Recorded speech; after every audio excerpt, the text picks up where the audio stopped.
Dubbed the last great Coliseum, the Bristol Motor Speedway is host to one of NASCAR's few remaining true night races, a yearly summer tradition. The BRB Buttkicker Cup Series puts their own spin on it this evening, taking on these high banks for 250 laps of racing action, just 2 races prior to this season's chase. Who can capitalize on such a See, I messed it up. Who can capitalize on such a short track, but also some short track racing? Oh man, you hate when that goes wrong, but we're at Bristol Motor Speedway this evening. Welcome to Pitstop TV, the virtual Bristol, Tennessee. My name is Andrew Cardinale IV with Zach Burtis alongside, and not to break the fourth wall or anything, but that's how it goes sometimes. You can see this evening's coverage is brought to you by the Buttkicker, by Ascendance Trucking, by Idealies, and by Sundance Pizza, and of course by Whiplash Simcams. And Zach, fourth wall broken. I think we might see a couple of other walls broken this evening. This track can get tight, it can get loose all at the same time, and we're gonna be rim riding around the outside wall quite a lot this evening. That high line is gonna be prime real estate. These guys are gonna use every bit of it this evening for 250 laps. Well, Andrew, I can certainly say the wall won't break, but these cars definitely will. Bristol is always known for bringing out the worst in a parts bill when it comes to race teams. So you've always got to watch out for those big crashes that can happen at Bristol, because it's so tight that there's almost no room for error. There's nowhere to go when any sort of wreck happens. So if the front cars wreck, you got to best believe you're going to get on the brakes, and hopefully someone doesn't run you over. It's also a dual pit lane is one thing that makes Bristol so characteristic, really. You can pit on the backstretch or you can pit on the front stretch, but these guys on iRacing like to set it up a different way. So there is dual pit road and there is single pit road. You can see the single pit road map on the track map in front of you right now. You pit on the entry of 2 and you exit coming out of turn 1. Now, if it's under yellow flag conditions and it is a dual pit road, then drivers are allowed to pit on the side of the racetrack where their pit box is. If it's on the back stretch, they'll pit off of 2 and exit off of 3. If it's on the front stretch, they'll pit off of 4 and exit off of 1, like any other normal NASCAR racetrack we go to. But really, Andrew, if it's a NASCAR Cup Series car on any of these racetracks, can we consider it a normal race? I think we can. I think this will be a relatively normal race for these guys, because it is the NASCAR Next Gen car, but it is going to be that one oddity. If you look at the schedule, there's not a funny moment. I get it, but if you look at the schedule, there's not much short track racing to be had. So to come to Bristol this evening is an interesting little wrench in the plans of these drivers. 250 laps here. Going to be a challenge for sure here on August 27th. Let's take a look at point standings as practice ends with Gavin Rogers on top. And you'll notice in the point standings, Gavin Rogers has that one win. He's only made a race or 2. Could he go to victory lane this evening and put a 2 in that win column? That would shake things up to take a win away from one of these chase drivers. And of course, Zach, oh no, Evan! Oh my gosh. We're having a day of just, I think as you would say, L's around here. Evan Patinky. Oh no, how did I not catch that? Oh no, Zach. That's save us. Now. No, we can't call him Patinky. Well, he's always down low, Patinko, in your heart, and not to steer away from Mr. Patinky, but you said it yourself, can Gavin Rogers point himself in with that one win that he has and maybe lock up a win tonight? Unfortunately, he's not here. He has left the race, set the fastest time in practice. He is currently not in our race session, currently, I would hope, trying to find a way to get back on the racetrack, but at the moment, not here, as qualifying is well underway. 5-minute session. They get 2 laps to go around this short little racetrack. Wolsifer now top of the board. Houseman second. Pooler third. As we see the 56 of Wolsifer pulling off, and Houseman goes to the top of 36 out of that 78 car. He's always been fast. He looks to continue his winning ways as Isaiah Sutherland, the driver that has been so competitive with Mr. Houseman these last few races. He's starting what I believe is his flying lap.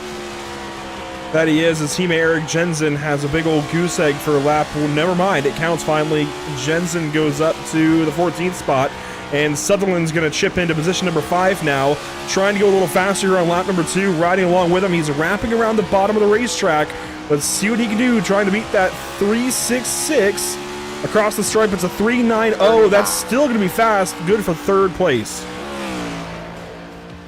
That it is, Andrew. I was expecting a little bit more running the bottom. I saw a lot of these guys running 1s and 2s in practice, and to see them running 3s in qualifying is definitely a change of pace for just a single lap run, really, as Plord goes on to the racetrack now.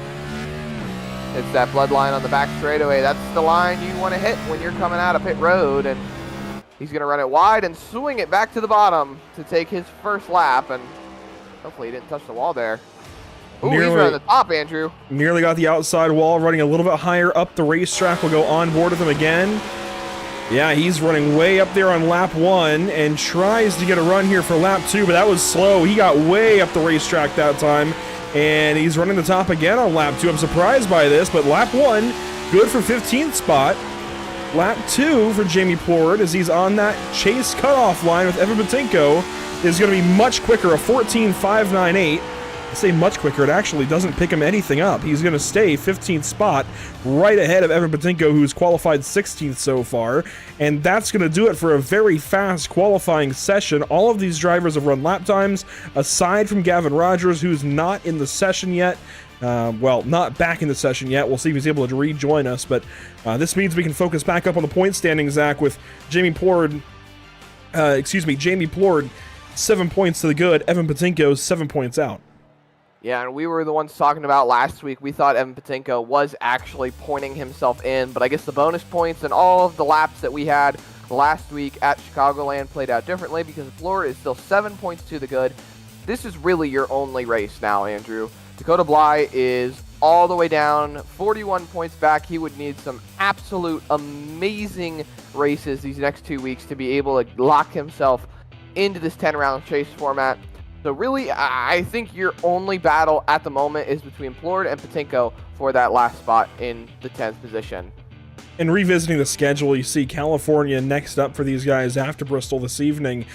Just Bristol and California left until the chase begins at Las Vegas on September 10th. So time is running out for these guys, just 2 races to go this week and next week, and then we are officially in chase territory where we're going to be racing for a championship. 5 races in that chase as well. Pretty short for a chase format. About half, well, exactly half of what you would have seen in the chase format from years past, which I guess makes sense actually. About a half season format. I didn't catch on to that until just now, where these guys are running 18 races instead of 36. They're running 5 chase races instead of 10. So a neat little nugget, if you will, Zach. Pretty cool planning actually by the series admins. It is. Honestly, I think the schedule all around is just really, really nice, and I don't know about you, Andrew, but seeing a finale back at a 1.5 mile track, or as they were dubbed throughout the mid-2000s, the cookie cutter tracks, I think it's a nice touch, because the finale used to be at Atlanta Motor Speedway. I don't know if you remember that back in the early 2000s and in the late 90s when you got guys like Dale Earnhardt, Richard Petty, Jeff Gordon winning championships at that track, and I like seeing Charlotte as the finale, and I feel like a lot of people should start putting it into their schedules a little bit more, because it would just make, I think it would make the racing that much good. I don't know about you, but Charlotte's a personal favorite. Well, we'll get to see it in action on October 8th as a series finale here for the BRB Buttkicker Cup Series. Now, this evening's race is the Mountain Empire Small Animal Hospital 250, and we're about to get those 250 laps beginning in just a moment. Let's take a look at our starting grid, brought to you by CC's Business. Mason Houseman on pole in car number 78, right where we've known him to belong. There he is. Look at that 78 car.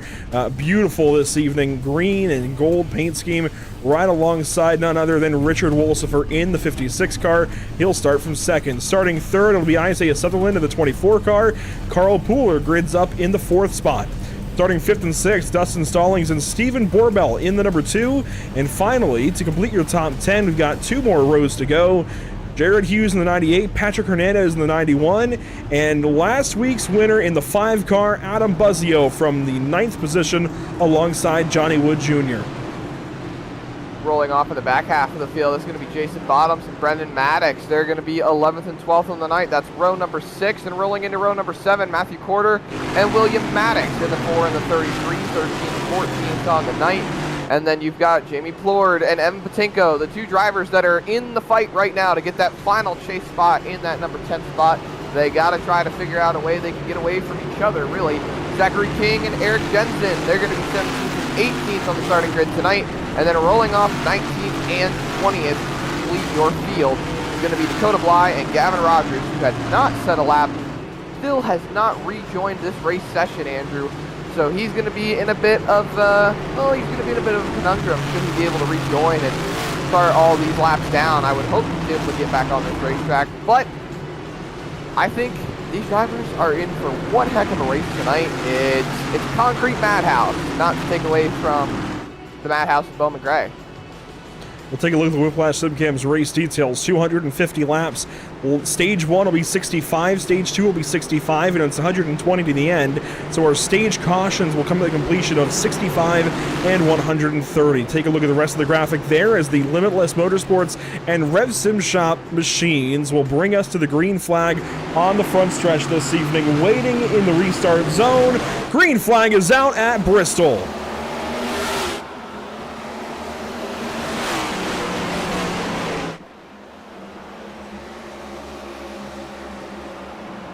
Immediately to the top side, Mason Houseman in Cars 78. You see him going to lead off the front. Oh, spinning! Houseman and his teammate Richard Wolsifer. Houseman back into traffic, collects 2 other cars.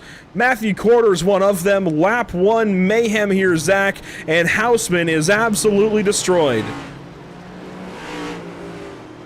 I was kind of expecting that to happen. I saw Houseman come down the racetrack to cover off, and Wolsifer was going to come back up. Those two swapping positions like that on lap 1, I mean, you're bound to expect to see something like that happen. Replay now. I don't think Houseman did anything wrong here. He came down the racetrack, yes, to get the apex, but Wolsifer just comes up the track and gets into the side of his teammate, and that's just something you can't have happen on lap 1. It's not rule number 1. It's not rule number 1 of stock car racing, but I think it's rule number 1 of racing. Don't wreck your teammate. Rule number Something 1 maybe like of having teammates is don't wreck them.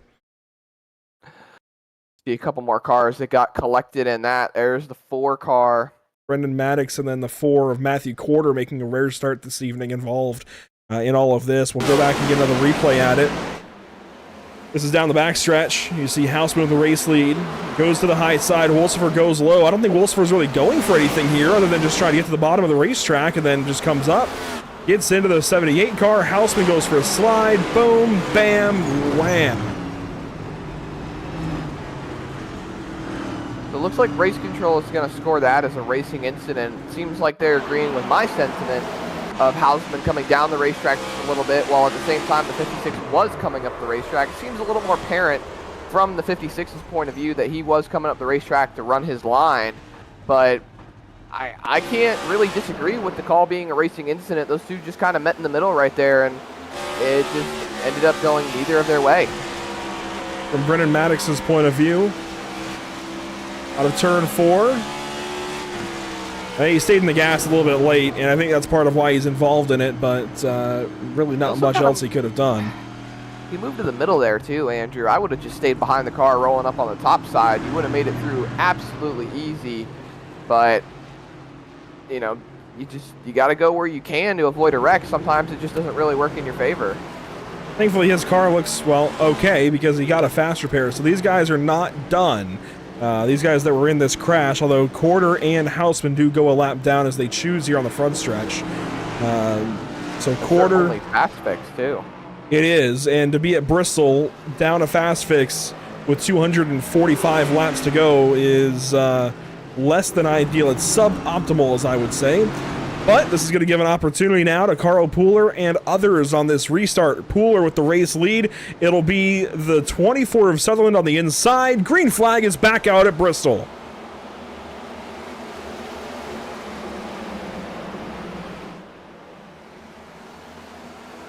Side-by-side stallings, and that's Borbel on the inside. He's going to back out in turn 3, but off the front stretch, 1 lap of green flag racing complete this time. Yeah, the first side-by-side battle right there is going to be that 5 of Adam Buzzio right there up on the top side. He's going to fall in.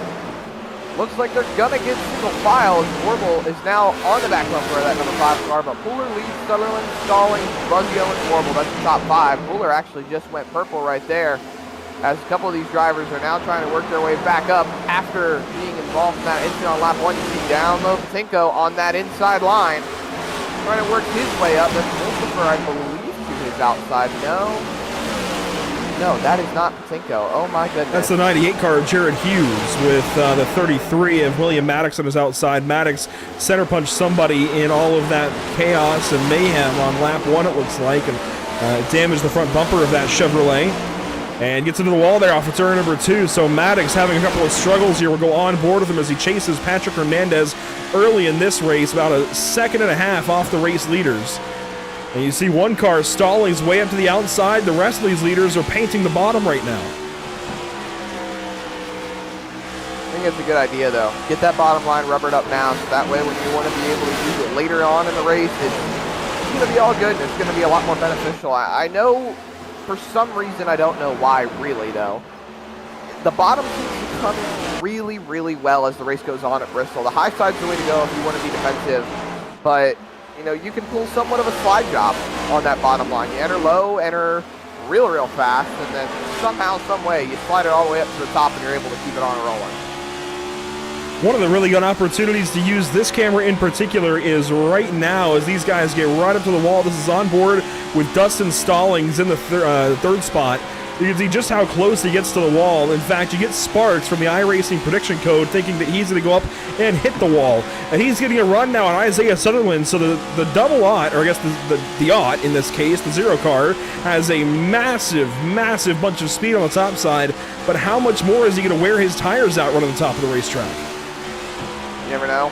Somehow the tire wear is actually better on the top side than it is the bottom, Andrew. I think if you're going to go tire saving, you're going to go to the top line. Really just the best way to go. We'll find out as this race goes on. That's something you risk, though, is getting up into the wall multiple times in the lap. He almost got it in the center of the corner and then gets it there on exit. And we're already working lap 18. These laps are clicking off in a hurry. A couple of battles deeper in the field, one of them being Jared Hughes, who was falling back through the field. Remember, he was racing inside of the top 10 not so long ago. He was racing with William Maddox for 6th spot. So to see Hughes now down in 14th, that is a big problem for the 98 cars. Something went wrong. And it is. Still wrapping that bottom line, and I don't know, Andrew, he's got to find some way to move forward. You would think rolling that bottom line, it'd be a little bit quicker overall when it comes to lap times, but it's like he's still struggling a little bit. And we talk about that chase cutoff line. Well, Patinko is on the outside looking in, and he's now chasing Jamie Plord on the racetrack along within the point standings. And you can see Plord is way up the road right now. In fact, it's about a second and change. So 1.2 seconds or so on the racetrack. That's a long time here at Bristol. And that is a big chunk of change. What is about a 14-second lap time on average, maybe a 15-second lap time over the course of a race? Yeah. If you're losing 2 seconds a lap, that's 2, 4, 6, 8, 10, 12, 14. That's going to take about 7 to 8 laps for the leader to catch you up with you a lap down. Don't ask me, though. I don't do math. Oh, well, there goes Brendan Maddox right by the 96 cars. Or, sorry, 81. I'm used to him being out in Icon, but runs the 81 over here in the BRB Buttkicker Cup Series. And he drops down to the 13th spot. Plord actually moves up one position, now in the 10th position, as we've got a nice fight here. William Maddox on the outside, and Johnny Wood Jr. on the inside. A little bit of contact maybe off the corner as they run in front of Richard Wolsifer. And Mason Hausman, who's a lap down. Yeah, Hausman has not recovered really at all since that first lap incident. Maybe he's just taking it easy, but I would assume he'd still want to try to stay on the lead lap. Well, he was a lap down under the caution. Oh. So he's actually driven through the field as a lap down car. doing a decent job of it as he works here around the, what is this, the 8th position. So from the back of the field, he's made up about half the field's length, if that makes sense, in terms of the scoring pylon. He's risen about half the way up the racetrack, so not a bad run here for Houseman, but he is that lap down from the caution initially, and definitely is putting a early stain on this day. I mean, only a 65 lap stage 1. These guys can clearly go the distance on fuel, even at 80% fuel load. So he's really potentially waiting until the stage caution to get that lap back. Oh, as Maddox pounds the wall off of turn 4.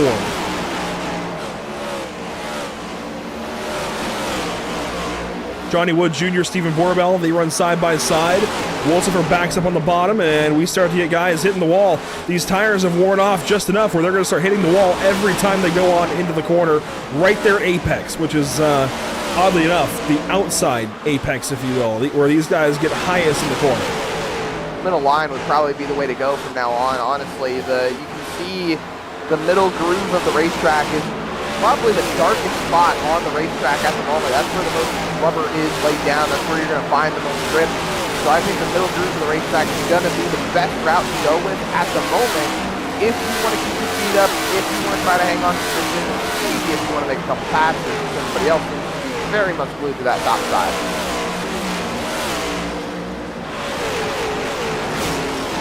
Oh, one car really got the wall that time. I believe it was the 57 of Jason Bottoms. As we continue to watch this battle work around the racetrack, it's the 33 of Maddox in the wall again. That time, big time, as they go 3 wide into turn number 3. Johnny Wood Jr. on the outside uses the wall to his advantage and pulls away. The 56 is going to get clear of the 33 car. That's Wolsifer now at his 7th position, and he gets the wall there nicely on the apex of the corner. Maddox gets a decent run on Borbell. Borbell works the bottom again. Wolsifer hits the wall again. Yeah, it seems like everybody's getting into the wall. I don't think we're going to have a clean car from anyone after this race is over. Everyone's just in the wall. The 33 and that 56 of Wolsifer did make some contact while they were going past each other. So good to see that they kept it straight as Maddox continues to hit the wall. And there's one thing I don't think a lot of people realize about Bristol, Andrew. It narrows on corner exit when you come onto the straightaway. So when you're coming off the corner, you're really tempted to pull that wheel a lot more to the left to make sure you don't hit the wall. And it can be tough sometimes. On a different note, I'm really surprised we're seeing this much use of the wall this early in the race, because these guys were warned earlier in the day not to use the wall to their advantage, and I guess it depends on the interpretation of the rule for race control. If these guys are truly wall riding right now, because the phrase that was used was wall riding as Maddox gets the wall there and falls back down to the 13th spot. The phrase that was used was wall riding. You do not wall ride here at Bristol. In fact, they're not allowed to wall ride anywhere, but the term wall riding, I don't think necessarily applies to going up and hitting the wall at the center of the corner. So that verbiage, I think, has to change, and I wonder if race control is going to have to get involved, because it is an astounding amount of drivers going into the corner, hitting the wall at the center of the corner, and getting an advantage as a result. Because what does it do, Zach? Well, it actually helps you hold your speed into the corner. You're entering so much faster, and it's not much, I should say, but you're entering just enough, with just enough extra speed to, how do I put this? Man, this is a struggle. You're entering with more speed. You're hitting the wall to help contain that speed, and then driving back off the corner as a result. So it's like a ping pong almost, and it is an advantage to go up there, just tap the wall, come back down off the wall. It helps ricochet the car as well. So you're able to carry more speed on entry, you ricochet off the wall, you carry more speed on exit. It's just all around an advantage, and really helps speed you up, especially at the center of the corner. Again, I don't know how involved race control is going to be. I don't know what kind of verbiage they're going to have to use with this, but it's very apparent that a lot of these guys are using it, whether they mean to or not, which is the other thing, Zach, is how do you determine intent? They're going off into the corner, doing their best to race at 100%. They might just be overstepping the bounds every time as a mistake. So how do you determine that intent? Because it's also going to damage these cars over time. There's a lot to wrap your head around right now with what is happening in such a small fraction of the racetrack. Well, I think the term that you really want to be searching for is not wall riding. I think you want to say wall bouncing or wall tapping in a way. You're going up and you're hitting one spot on the wall, and you're using that to bounce it off, to bounce the car off, and get that run, keep that momentum up. And we do actually, to your point, have some confirmation from race control. The fine line between tapping it and wall riding it is very, very minute. So I know that there's going to be some scrutiny from race control, but they said it will be a case-by-case incident. Like you said, they have to find intent. They have to find whether or not these drivers are just willingly going up there and utilizing the wall to their advantage, or if they're genuinely just stepping over that boundary of pushing the car too hard and not pushing it enough. And I think one thing we need to note here, too, is that our leaders are catching more lap cars, and this is not going to help drivers like Hausman, who are fighting with drivers like Zachary King, who are in the 16th spot, trying to make sure that he can stay that first car one lap down, as we now roll on by Evan Patinko, who's in the 13th spot. So Hausman needs to close up 3 spots. Oh, Patinko gets into Stallings, and this actually touches on the fact that Sutherland and Stallings have taken over first and second away from Carl Pooler, but Patinko is having some big struggles in that 81 car. It is not working to his advantage at all, as Buzzio is going to go by the 81. Something is really wrong for Patinko right now. That it is. He is going backwards very, very quickly, and his rival really to make the chase, Lord, has gone up to 9th. He's now right in front of Hughes. He's on the back bumper of Wolsifer. So looking to gain more spots. This is not helping Evan Patinko in the slightest. I think he's damaged his car because he is pushing an awful lot. More than I would expect. I think he's hit the wall a time or two and damaged the right front. Might be right. And there's Hausman right behind him, trying to close up and be that first car one lap down. Oh, Hausman, or not Hausman, Maddox. William Maddox off the nose of Eric Jensen. Nearly a big incident there. They gather it up, though. Hausman goes by Patinko and now becomes the first car one lap down. Hausman should have no trouble passing these guys as the race goes on, but if we get an awfully timed caution for him, he could absolutely be trapped one lap down, as here's Wolsifer working on Jared Hughes. And there's going to be close calls, I feel like, all over the racetrack, because you just saw one again there with Plord and Maddox, the other Maddox brother. Yeah, but look at Wolsifer, Andrew. He's got some heavy damage on that right front. He's bounced that car off the wall quite a few times. Yeah, he was one of those other drivers using the wall a lot. Look at some of these other drivers. You know, their cars seem fine. Brendan Maddox right here, his car seems relatively clean after that lap 1 incident, after he was able to get that fast fix.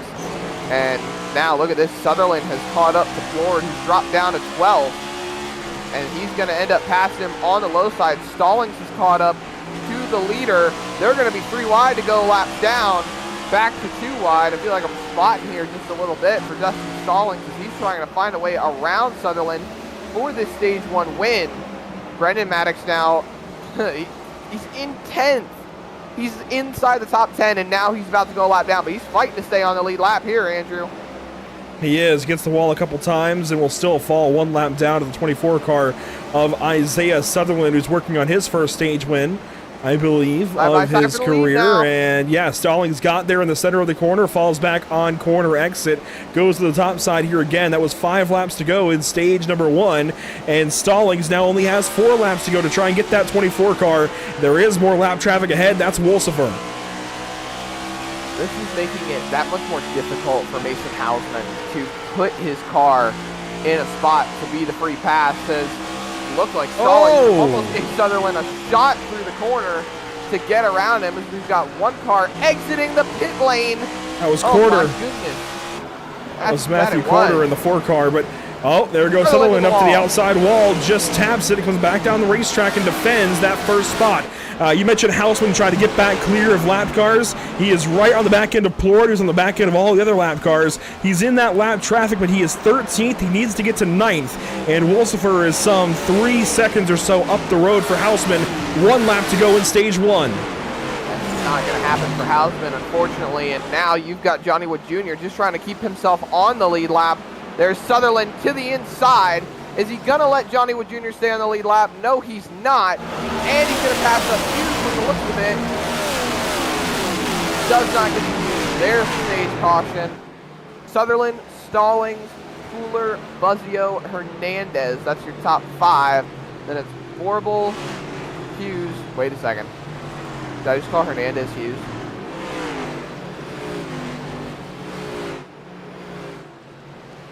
Possibly. I didn't catch it. I thought I did. Because I feel like I said Hughes twice now, but Hughes is good. Oh my goodness. But Jared Hughes is going to be 7th. Johnny Wood Jr. will be the first car 1 lap down. Richard Wolsifer and Brendan Maddox, top 10 for the stage. Pit stops underway, Andrew. Here we go. Pit stops for the first time tonight as the 24 car will go down as your stage 1 winner. And these guys should only have to use the front stretch pit lane. We shouldn't see any of these guys pit on the back stretch, so it should be pretty cut and dry for these guys today, which is also going to help them stay on the lead lap in case of service. This is going to help them a ton, in fact. Everybody comes on in. Sutherland takes service. Should be 4 tires and fuel across the board. That it should. Or at least right side tires. As off and away they go.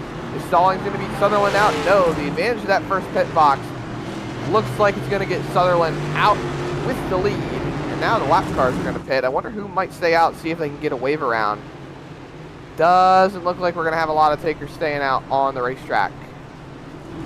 It looks like they're all going to come in, aside from maybe Zachary King in 51. But let's dial up our Stage 1 winner, Isaiah Sutherland, who gets the green and white checkered flag here early in this race. A lot of laps led for you already, Isaiah. How'd you get it away from Pooler, and how did you hang on over Stallings? Yeah, the leaders wrecked each other at the start there, so it made things a little bit easier. I wasn't even really wanting to be racy the first stage. I was actually wanting to save some of my stuff, but I felt some speed there on the bottom and decided to race Pooler there, and got the lead and then moved up high because I thought the stage was at 60. So I ran a little bit more laps up high than what I thought I would have, and it got pretty tight.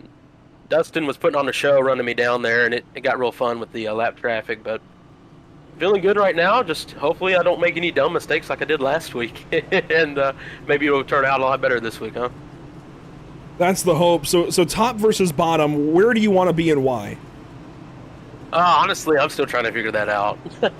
Bottom's got a lot of grip early on, but top's got that speed that you want, but you got to think about tires, and, you know, top or bottom here is going to eat up tires. It just depends on what lane does it less, I guess, and, you know, we did a practice race last night, but didn't get enough green flag laps to figure it out, so I guess as the race goes on, we'll understand, but top lane's real fast, middle of the run, bottom's real quick, you know, really early on, and it also depends where the lap cars are and where the guy is beside you. So.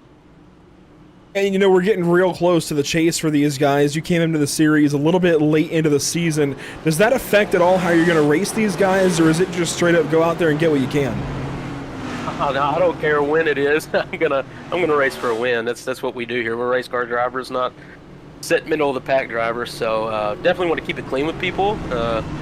Race them good and hard, you know, and hopefully nothing happens. But we're racing for wins here. It's what you gotta do. Best of luck here in stage 2. 10-4, thank you. That's Isaiah Sutherland. Some solid answers there. Good to talk to him during this stage break. And he's going to bring us back to the green flag here with Dustin Stallings on the outside, Carl Pooler and Patrick Hernandez going to make up row number 2. Back to the restart zone. Green flag is back in the air at Bristol.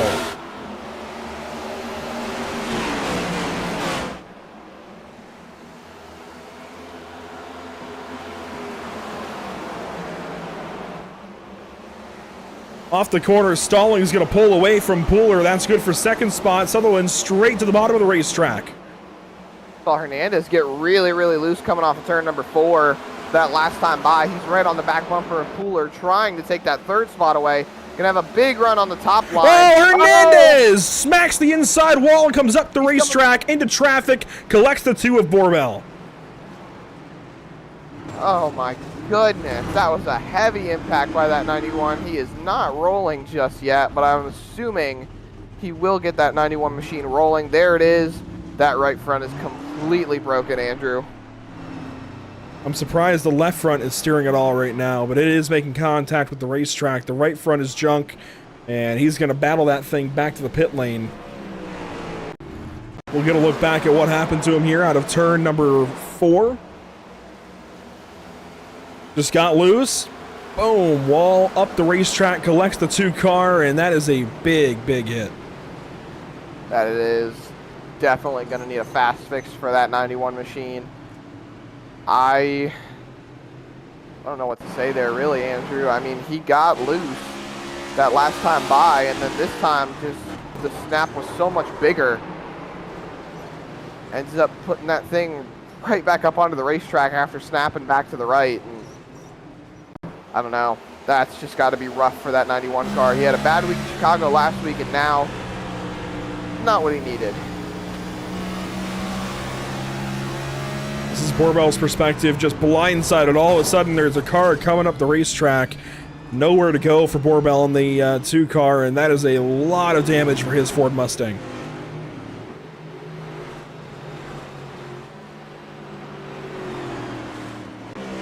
So that'll be a likely fast fix for the 2 car. No, he's going to try and roll with it, and this actually might be a decent play, just depending on suspension damage, Zach. If there's a lot of suspension damage, I would say just get the fast fix. If it's not so bad at that Mountain Empire Animal Hospital, I would say, or well, Ford Mustang, I would say try and run it out. If the wheel is straight, try and run it out. Running out's the best move, I think, because you're going to be able to just utilize that fast repair later on. I mean, I always try to save my fast repair if I have one. There is no way you're going to catch me using it this early. Borbell pulls back up onto the racetrack in the Mountain Empire Animal Hospital Ford Mustang. A big thank you to them for partnering up for this evening's race, the Mountain Empire Small Animal Hospital 250. Borbell will rejoin the field here, and we will go back green flag racing. It looks like the next time by. This time by the flag stand, we're going to double up and give these drivers an opportunity to choose their lane. We're about... Oh, the math is not mathing for me right now. We're getting close. We've gone past... I don't know. Anyways, the numbers are not my strong suit tonight, but... I'm curious now. What is a third of 250? We're going to do some math on the fly. 250 divided by 3. We're right about... Hey, there. So I was going to say we're about a third of the way into the race, and we are about a third of the way into the race, because a third of the way into the race today will be lap 83, Zach, and we are just about there. So this race has kind of flown by to this point. I'll knock on wood for the sake of all of us, as... These Bristol races, they can go multiple different directions. So far, a really clean race so far. A couple of small incidents, and that's okay. We're going to get this race restarted this time, though, out of the restart box. Green flag back in the air at Bristol.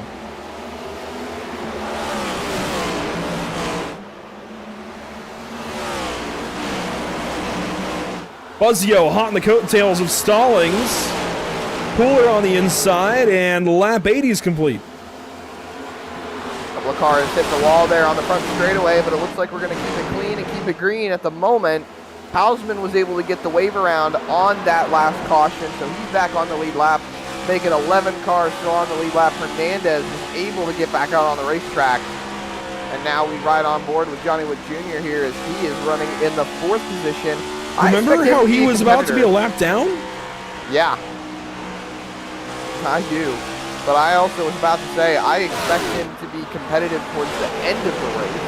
He was posting some solid practice times. He was actually 4th quickest in practice, if I'm not mistaken. So I think that 75 car might be a bit of a sleeper pick for the rest of the race. I just can't believe he's up into 4th right now after nearly being a lap down in stage 1. Pooler on his back end in 5th. You got Jared Hughes, who I believe was a lap down in the 6th spot. Then Jason Bottoms. I think Hughes was about to go lap down. Bottoms, I believe, was a lap down. So a lot of these guys turning their races around. Borbell is still in this thing. Hausman is 9th after being a lap down all of stage 1. And working now on Borbell, actually, in the 8th spot. And he'll make quick work of the 2 car. Goes right on by. That puts Hausman into 8th. Watch out, drivers ahead, because the 78 is out for blood. I say that he's not actually out for blood because it was his teammate that got into him. But I think he's out for blood in the sense that he wants to get this race back in his hands, right? He had it. He had pole position, was going to lead lap 1, and I think did technically lead lap 1, but then was taken out on the front stretch literally seconds after, and there you see lap 1 led for the 78 car. And he's been a lap down since until that restart.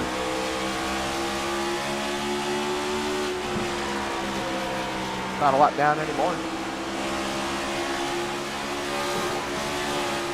Works on William Maddox, who is a lap down. The 33 car is 14th.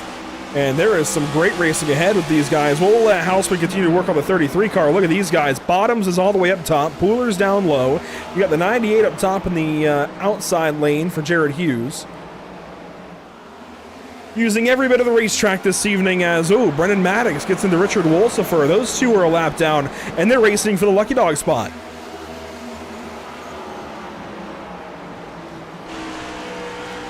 Lots of side-by-side racing going on throughout the entire field. And you can see the run that the top side gives, but Maddox is still not able to close up on that back bumper of Wolsifer to get that lap back, should the caution come out, that is. Maddox is just dropping back now. I'm wondering what's going on. He's not able to close back up to that 56 car. I think I know why. Watch this. Down to 4th gear. He has been downshifting. That time he leaves it in 5th. I think he's realized downshifting is hurting him. So now he's leaving it in 5th gear. Makes me look a liar. But he was downshifting just moments ago, and I think that was really slowing the 8 car down. I don't know if that was an experiment or if that's what he was doing. But I would not recommend it. I actually tested it earlier today, believe it or not, but I would very much not recommend it. Neither would I. Sitting down to 4th gear doesn't necessarily help too much as Wolsifer's getting held up by that 98, and that's going to allow Brendan Maddox to squeeze around the outside. They're going to be 3 wide, but all well and clear for Brendan Maddox as he's going to drive on by and take that car up to the 12th spot, putting himself in position for that free pass later on, should the caution come out, or should we get to the stage caution, as Hausman drives on by as well. He had to start tail end to the longest line for getting that free pass. So now he's trying to work himself up back inside the top 10. Well, no, he's inside the top 10. He's trying to work up to the top 5 at the moment. Yeah, Hausman's up to 6th now after passing Jared Hughes in that 98 car. So the 78 is driving through the field. And we're nearly to lap 100. Want to cover the race leaders for a moment. Dustin Stallings runs 2nd. He chases Isaiah Sutherland just about a half second back. So not much room between these leaders as we work about 30 laps to go in stage number 2, which has clicked off in a hurry, and you see clear racetrack ahead of that 24. For right now, and just right now, things look clear for these guys, but there will be lap traffic by the end of the stage. We're hoping and praying for their sake that it holds off until later on, if at all, but I think these guys will definitely have to contend with some lap cars by the end of it. They will.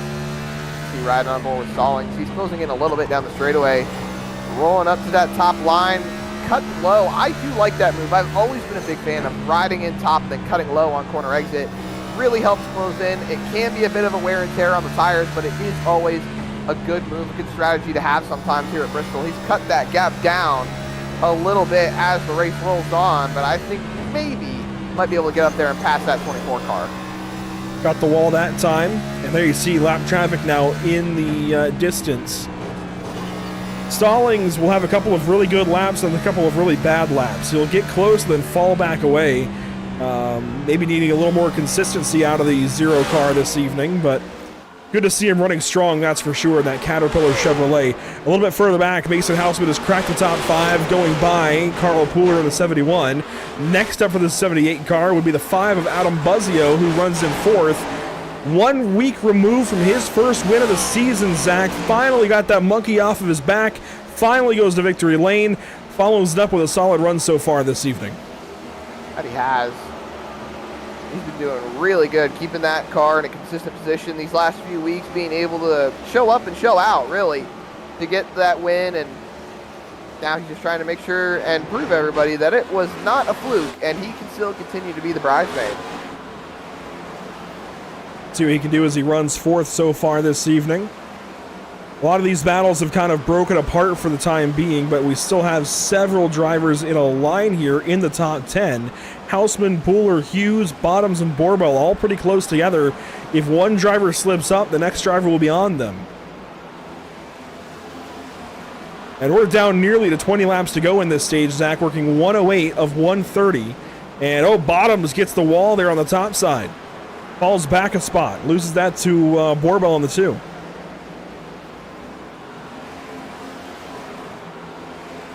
Well, Andrew, we're closing up on halfway in this race. I think we're closing up on that second stage caution at some point down the road as well, as Ford and Patinko, two drivers that are still in the mix for that last chase spot. Ford's going to go on by.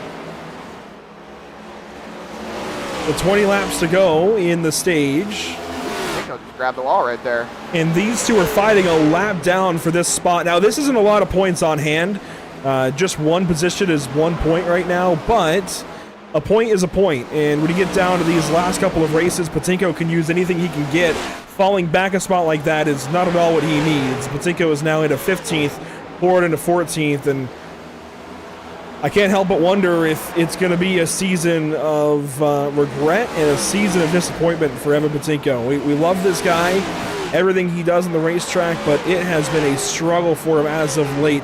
Had some shining moments in the Icon Cup Series earlier this season and fell on some bad luck, and it seems like that bad luck is starting to permeate over here into Tuesdays as he watches Jamie Ford just drive away. I mean, the gap is growing lap by lap, and he's also downshifting, which could be part of it. I don't know if he's listening in this evening. Maybe try just 5th gear because the downshift does not seem to work.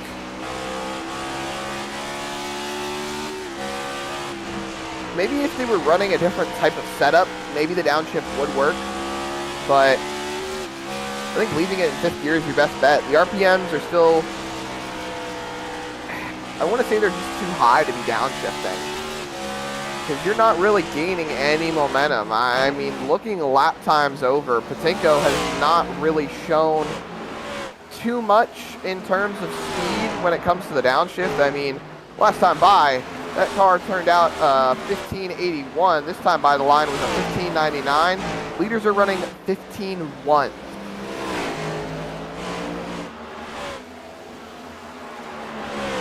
It's the 81, not where he wants to be. And it seems like he's tight too, uncharacteristically tight, as the leaders are actually in the frame there, right behind these two of Patinko and Maddox. There's our race leader of Isaiah Sutherland working on a stage sweep this evening. Maddox gets the wall. Patinko holds up the 33 car, and the 24 will go by them both to put them now 2 laps down.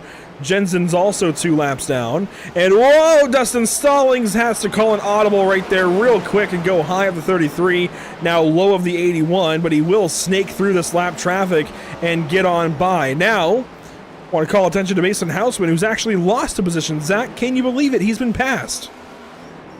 Mason Houseman. Oh, whoa! Oh, he's in the wall. Hard. This is bad.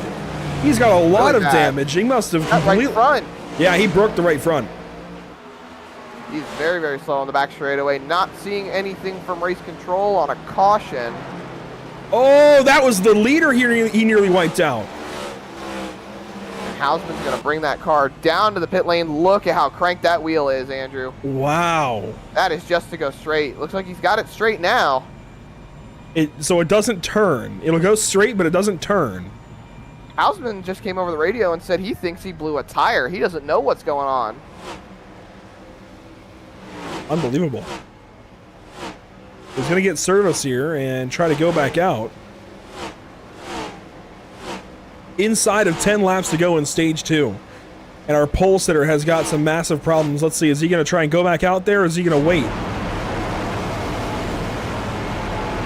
Well, his left front is pointing to the right, and his right front, I can't really tell.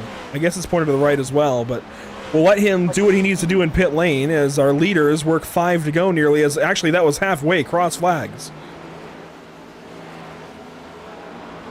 That caution coming out here within the next couple of laps, really around the lap 130 mark for that stage caution.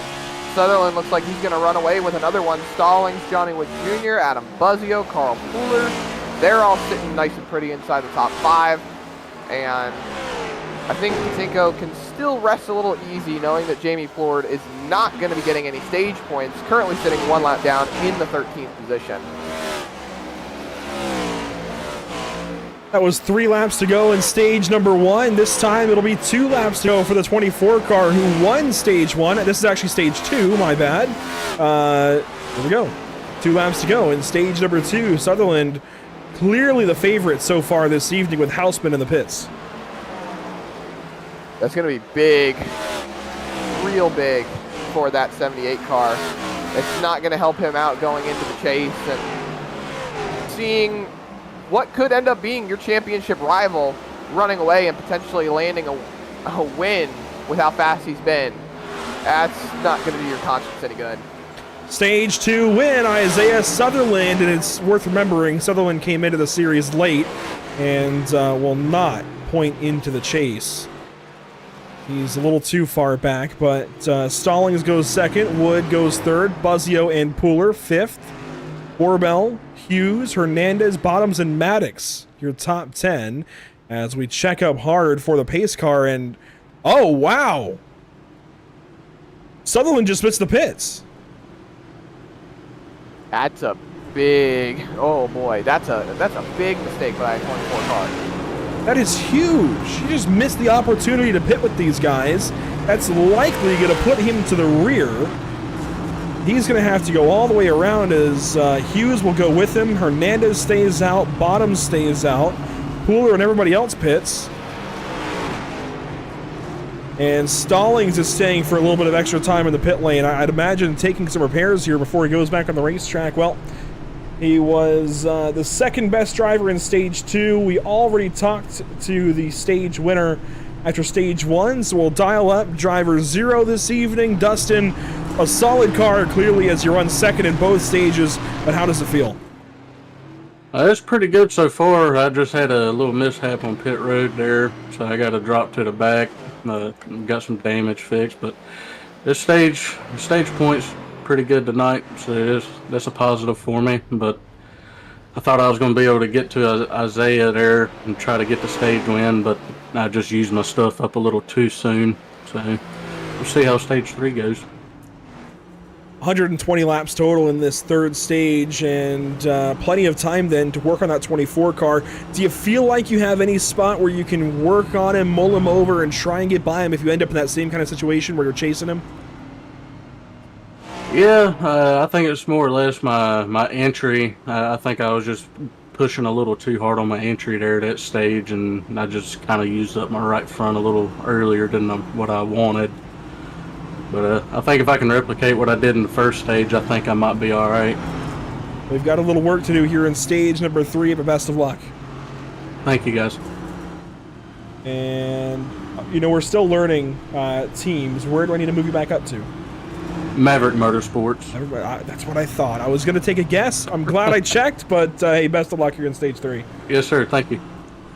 Dustin Stallings goes back up with the rest of Maverick Motorsports, and we'll have an opportunity here in stage 3 to try and fight back through the field, Zach. And it's not often you have your first and second place drivers, your 2 favorites on the day, go to the back of the field, but Stallings is 8th and Sutherland is 4th. So while Sutherland isn't in the back, it certainly feels like it by comparison. Yeah, no, I can agree with that. And man, this is just turning into a bit of a topsy-turvy race, Andrew. I don't know about you, but things are spinning around. I mean, look at the front 4. Look at the front 4, Andrew. We got Johnny Wood Jr., Adam Buzzio, Carl Pooler. Looks like Jared Hughes has worked himself up into the 4th position as well, but I think he's a lap down at the moment. No, he's lead lap. He's going to line up there in the first lead lap. First lap down, Carl B. Wolsifer down in 13th. Green flag back in the air now. Lap 136 is underway.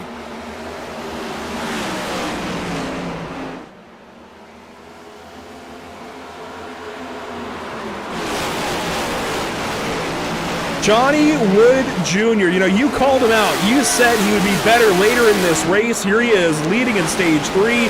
Brought us back to the restart and takes off with it by a half second over Buzzio. Sutherland going to mull over the bottom side and work on Carl Pooler. And almost had him. Is going to have to keep on trying. This is for 3rd spot. I told you, Andrew, Johnny Wood Jr., he's a sleeper pick, man. He showed up and showed out in this final stage at the start of it now, and he is leading by just almost actually just about by half a second. Buzzio's trying to close that gap in. Sutherland's moved up into the 3rd spot. He's right by Carl Pooler now. They've settled in to run single file. Hernandez back up inside the top 5 after getting involved in that self-caused incident, really. And now Johnny Wood Jr. has pulled that gap out to over half a second. Now up to 6/10. Buzzio taps the wall a little bit, side by side with Sutherland. And the top 10 has really just had a whole changing of the guard, really. You've got the top 5 is about what it was earlier on in the race. Pooler, Hernandez, Buzzio, Sutherland, Wood. But now you've got Borbo up in the 7th spot. Bottoms is in the 6th spot. They're duking it out by quite a considerable margin, actually. It's about a second and a half between them. Stallings has fallen back into the 8th spot. Q's up to 9th. Brendan Maddox still holding that top 10 spot like he was early on. So with just over 100 laps to go, Andrew, there's still a lot left to grab in this race.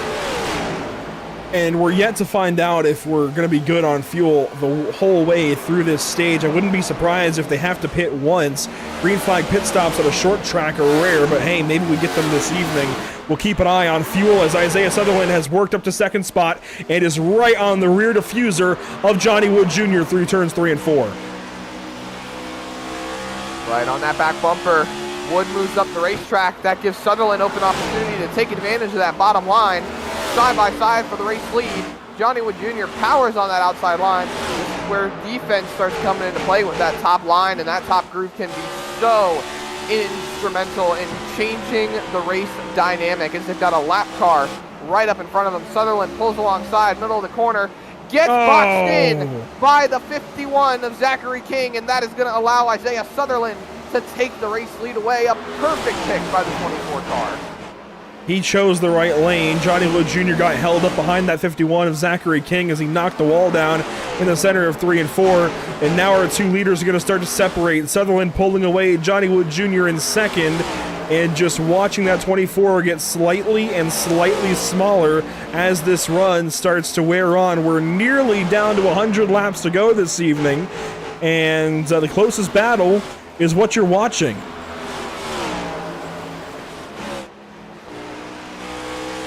And there's more lap traffic up the road. Look at this. He's still holding pretty tough, Andrew. I can't rule him out just yet. I think this is going to be one heck of a race to the end. As we take a look at all the battles going on around the racetrack right now, there's Plord. He is the first car, or the last car on the lead lap. Got a couple of lap cars behind. There is Isaiah Sutherland moving on by the 58 of Dakota Bly. He's 4 laps down. And Plord is about to go a lap down. So he got back on the lead lap and now goes a lap down here early in stage 3. That's going to be a big problem for the 38 car. And Zachary King has taken it to the pit lane. So the 51 going to pit here and take some service. He was 1 lap down, but after those couple of wall contacts decides to pit. As you see Jason Bottoms work here on Carl Pooler. There's a lot happening around this racetrack now. There's battles everywhere. Every which way you look, all of a sudden they've sparked up. That's Bristol for you. You don't have to be on the lead lap, and you don't have to be a lap down. You can be fighting with anybody all over the racetrack. That's the complexity. You know, Bristol is technically a short track, but it's so quick that you're going to see battles just about the entire time.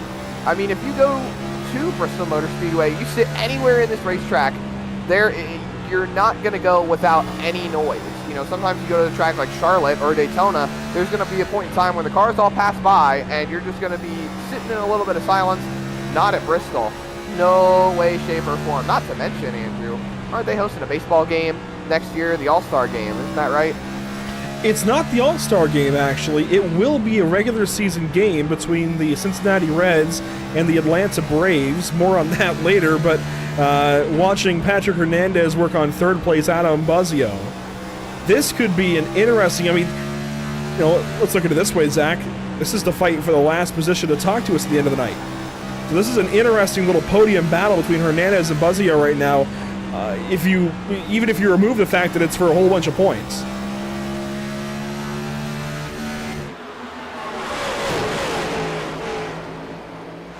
Working up to 90 to go closely. That was 92 that time. And this line of cars looks fun. You got Buzzio, Hernandez, Pooler, Bottoms, and Borbell all in a line right now from 3rd down through 7th. Borbell in the 2 car. I give it to him, Zach. When we talked about earlier, riding out that damage. He's still got that same damage front bumper. He's saving that fast repair just in case. He feels like he can hang with them. Between suspension and engine damage, he can hang with them. Surprisingly still on the lead lap as well. I'm very, very shocked, but I still really like the move. I think it's, I said earlier, I'll say it again, I think it's the perfect move to save that fast repair in case there's another big one that takes you out of contention, but in reality you're not, because you still have that fast space left in the tank, as, well, Borbell is still holding on to that top 10 spot, and he's really trying to take 6 right here. There's contact! Oh my goodness. That got close, and Bottoms will lose 6th and fall down to 7th. Also want to mention, I just saw it blip across on timing and scoring. Evan Patinko just lost another position. He falls from 14th to 15th. So the Patinko camp in shambles right now, unfortunately. And I think we've become the biggest Patinko fans. But it has not been a good few weeks for that 96 or 81, depending on the league you're watching here on Pit Stop TV. Which is so unfortunate. We want him to do well, and tonight has really been a struggle, it looks like, for him. Meanwhile, battle for 3rd spot on your screen. Right on that back bumper, Buzzio. Hernandez is going to try to rip it around the top. There's that cut, though, Andrew. That's what I was talking about. You cut from the top to the bottom, and it really helps your momentum off corner exit as Hernandez taps the wall a little bit. Buzzio starts to build that gap out just a little bit more as they go on by. That was Wolsifer, and there's Hausman, who's made his way back onto the racetrack. He's 13 laps down at the moment, but kudos to the driver of the 78, trying to get as many points as he possibly can. The only driver behind him, though, right now is Porter, and he is out of this race. Yeah, we've got one driver on pit road. That was Patinko from the looks of it. He is in the pit lane. He'll come on down, and it looks like roll right on through. That was the back stretch, I believe. So he's going to roll around, and he's got a lot of right side damage. I think he's got a big problem. Yeah, look at that right rear. Look at the right front. He definitely knocked that wall down, maybe. He's going to take a fast fix. 2 right side tires from the looks of it. This is from the replay cam. This is a lap or 2 before it happened. So he's fighting with Plord. There's Zachary King coming into the picture. He makes it 3 wide on the bottom. Oh, just gets into Plord, who is trying to not hit that 51 car. And that's not the end of it, it looks like. How does he get the right rear damage, though? Unless it's already damaged. No, something else has got to happen here. He's real tight. You can see him there. It's got to be a snap. Well, I also saw Wolsifer work off the pit lane, and there's Wolsifer there. I think. Oh, wow. There it is. Oh, he spun. And how was this not a caution? Now we've got a caution. It's going to be Jason Bottoms and Brendan Maddox, it looks like. Hang on. Oh, the Patinko's involved. Borbell's involved. It's a big smash up right now. Borbell's full front end is gone. Oh my goodness. Here's like Patinko getting back on the racetrack. You said he was involved, so we'll ride with him for the moment. Taps the apron right there. Doesn't really do anything to that race car. Carl Pooler sounds like he got involved. Patinko gets loose, slides, tries to catch it. Oh my gosh. Back up onto the racetrack. Right in front of the leaders. Fine, still clear, and then Hernandez just comes in. Oh my gosh.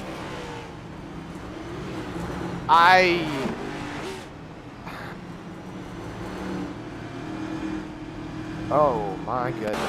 Oh, that's... So he got loose in front of the leaders here and is going to slowly just spin across the racetrack right in front of Isaiah Sutherland and come to a stop on the outside of the racetrack. Now, where is everyone else in this? Here comes the 91 of Hernandez, who I guess was committed to the top, and then Pooler and Borbell. We've got to get a replay of why they were still flying into that. The caution had to have been out by that point. Let's look for a caution light. Well, this is actually a decent perspective. Honestly, we get to watch them all just pile in. There's a caution light. Lights are on. There's a caution light behind Buttkicker. So we'll watch this from his gearbox perspective. And caution's there. Caution is out. So here's the two down the back stretch.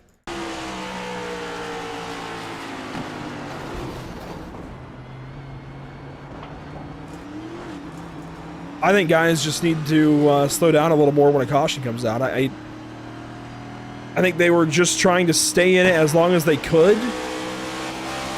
But the caution's out here. There's yellow lights up ahead.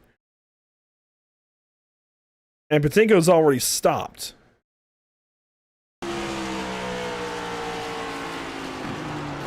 So late coming into the... Oh my goodness. Here's Hernandez.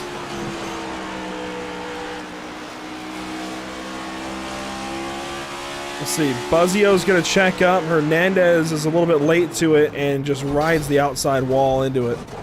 Gets hit by Pooler and Borbell. I think that's going to be a lesson learned, as Hernandez is going to have a lot of damage that he can't repair, and I think he's going to be done for the night. Buttkicker as well, done. And potentially, Chase hopes for Buttkicker down the drain. He can absolutely still point in with a solid run at Auto Club next week, but this is going to be hard to overcome, especially if Jamie Plord grabs some extra points. But Zach, we're going back racing in just a moment. Inside of 75 to go. Oh boy. Here we go, Andrew. Pace car's off. Everything's switched up now. Oh, what a botched restart Jr. out of the 75. Lets the 24 get away. Buzzio going to work the top side. Restart, green flag in the air.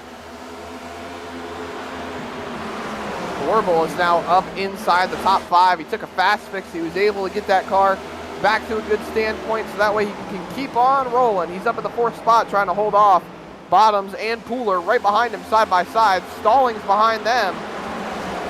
This race has been turned topsy-turvy now, Andrew. Once again, everything has changed, but Isaiah Sutherland remains the one constant. He's out ahead of these guys as Dustin Stallings looks on and wonders if he can get back to the race lead or second place. It's been a while for him to get back up there. He still runs down outside of the top 5. We'll go on board with Carl Pooler as he works on the Mountain Empire Animal Hospital number 2 car.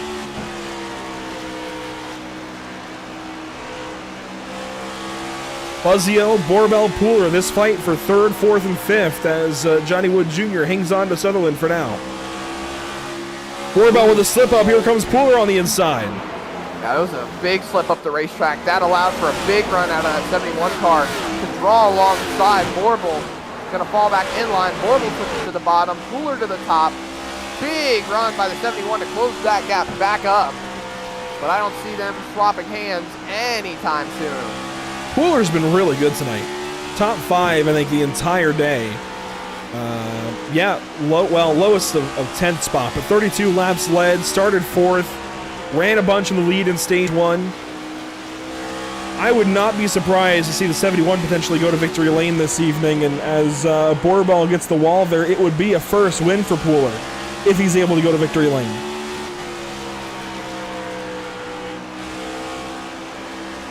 Big if right now, sitting in the 5th spot with under 75 laps to go. As, well, He's now got the back bumper full of Justin Stallings with Maddox right behind him, actually. Oh, Stallings in the wall. Stallings grabs the fence, blinks a little bit on the front stretch. Comes back to us, though, racing with Brendan Maddox.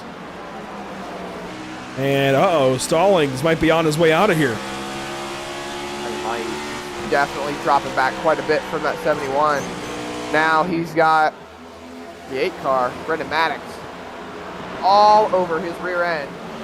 Just about separated by, what is that, about 6/10 of a second, maybe 5 now. And I want to sing some praises real quick of Jamie Plord, because we've talked a lot about Evan Patinko and if he can make it into the chase, and we've rooted for him. But the one driver who's been hanging on and defending this spot so well is Jamie Plord. 10th spot on the racetrack, 10th spot in the points, hanging on to it, just will not relent. He's had some difficult moments thrown his way. Chicago last week was a rough one for him, but Jamie Plord has remained uncracked. So I got to give it to him. While we've been rooting on Patinko, it's been Plord defending, and he has done a fantastic job of it, not letting his cage be rattled, if you will, Zach, and hangs on to a chase position for now. With Evan Patinko out of this race, 27 laps down. That's big for Plord being inside that top 10. Hausman's moved up into the 16th spot, by the way. Hernandez out of the race. Patinko out of the race as well. So that really sets up this chase run to be in a lot better spot for Plord, and that's going to set up for a last-ditch effort for Patinko to maximize stage points next week at Fontana to get that car pointed into the chase. Oh my goodness, I need to do some math here now. Figure out where everybody was at with stage 1, see what the points gap is right now, but let's... Caution! Caution on the speedway. It's the 56, Wolsifer. Oh no. It's been a rough night for him after starting second place. We haven't seen much of him after that lap 1 crash. Damage. Did he spin? Yes. The answer to that question will be a resounding yes. Onto the apron here. I'm not sure why he was onto the apron, but it's going to happen out of turn number 2 in just a moment. Houseman on his back bumper. And he just got free on his own, got tipped around by his teammate, and gets the inside wall. What is that, twice now between those two? Yeah, and that was roles reversed. That it was. And Hausman, multiple laps down, trying to point himself back into a position where he can get some more points, and there's the contact, sends him around. Wolsifer was already loose, and Hausman was there to go around that struggling 56, and looks like there was just a contact that hooked him around. On board with Hausman now. Look at that wheel, it is so far cranked to the left. He's definitely still got some wheel damage. Wolsifer gets loose. Hausman doesn't even change his line. Just comes right down across the nose of that 78. Well, this gives us an opportunity to check in with our race leaders under this caution. No pit stops, it looks like. Well, no pit stop for Borbell or for Plord. I think Plord is now in the pit lane. Yes, he is. Everybody else is going to pit. Borbell stays out. Sutherland, Johnny Big Wood move. Jr., Adam Buzio, they all stay out. Or, sorry, they all pit. We're getting crossed up. But, That's a big gamer move. Big pro gamer move, as some people like to call it, by Borbell in the 2 right there, Andrew. it's a lot of track position, but he's going to fall back in a hurry, I think. That's a lot of track position. The man was already sitting 4th. He only gained 3 spots.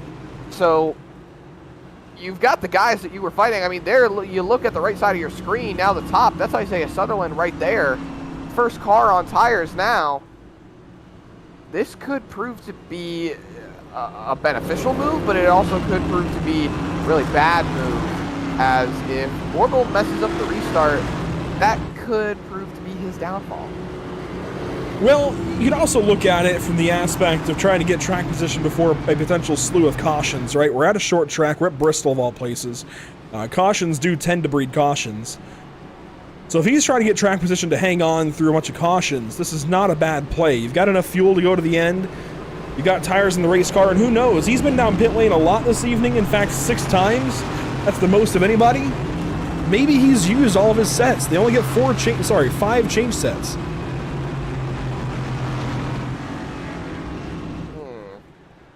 You might be right. We're going to see if they choose this time. They will. Borbell chooses low, Sutherland high, Johnny Wood Jr. high, Buzzio low, Pooler high. That's your top 5 at least, as we're inside now of 50 laps to go. These guys will restart with 49 left on the board. Want to give a big shout out to our partners with the series, the Buttkicker, Ascendance Trucks, Ideal Lease, and Sundance Pizza. All great partners and allow us to go racing on these Tuesday evenings. Without them, these races would not be possible. We wouldn't be able to have these BRB Buttkicker Cup Series races on Tuesday evenings. So a big shout out to all of them. These broadcasts also would not be possible without those partners. Green flag back in the air this evening with those beautiful partners in mind. The Mountain Empire. Oh, Pooler in the wall. He's going to grind up the outside wall hard into turn 3. Gathers it up as Sutherland works on the inside of Johnny Wood Jr. Borbell's got the race lead. Not anymore. There goes Sutherland right on by. And he does. Still holding on that bottom line, though. Borbell is holding pretty tough on that top line. Sutherland might clear him here. No. Oh. Just barely hangs on alongside of that 24 car. And Borbell is really not giving up without a fight. He has played this strategy very well for himself. Sutherland gets clear in the middle of the corner. He's going to slide up in front of that 2 car, who gets a little bit of a bobble coming off of the corner. But give that lead to Sutherland. Johnny Wood Jr. sitting in the wings, waiting for something to happen and potentially pounce on that 2 car. Running on the low side. Borbell still up top. He is defending nicely. Now he's trying to go back for the race lead. Steven Borbell has really got some speed even on these older tires, but here goes the 75 of Johnny Wood Jr. right to the inside, working the low lane just as he did at Eldora a few weeks ago. This battle sorts out, and we've got a crash. No, just one car actually is down to the inside. Sorry. I saw one car stop that wasn't stopped before, and it was the 71 of Pooler in the pit lane after his moment in the back straightaway. But there is a heck of a battle right behind these guys that has just fizzled out. Hate to have missed it. But it was Stallings, Hughes, and Bottoms. They were really going after it. Maddox in there as well. Maddox is in 6th spot after being just on the cusp of the top 10, and now William Maddox has worked his way inside the top 10, 2 laps down out of the running order. Wolsifer in 11th, or now he is actually 12th. Zachary King has moved up to the 11th spot. They're all sitting 2 laps down. There is no car at the moment. 1 lap down as Stallings goes purple. That's surprising to see as there's a Yellow on the caution. racetrack. This time for real, it's Zachary King and Wolsifer.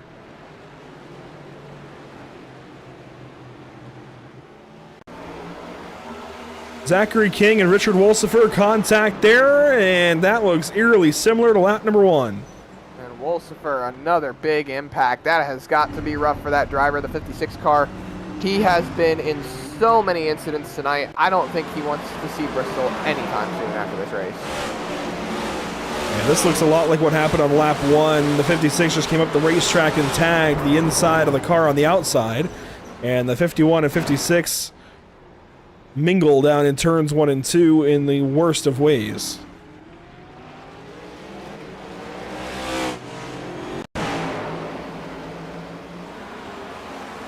One more time. And King was just along for the ride. Wolsifer, not much else he could have done either.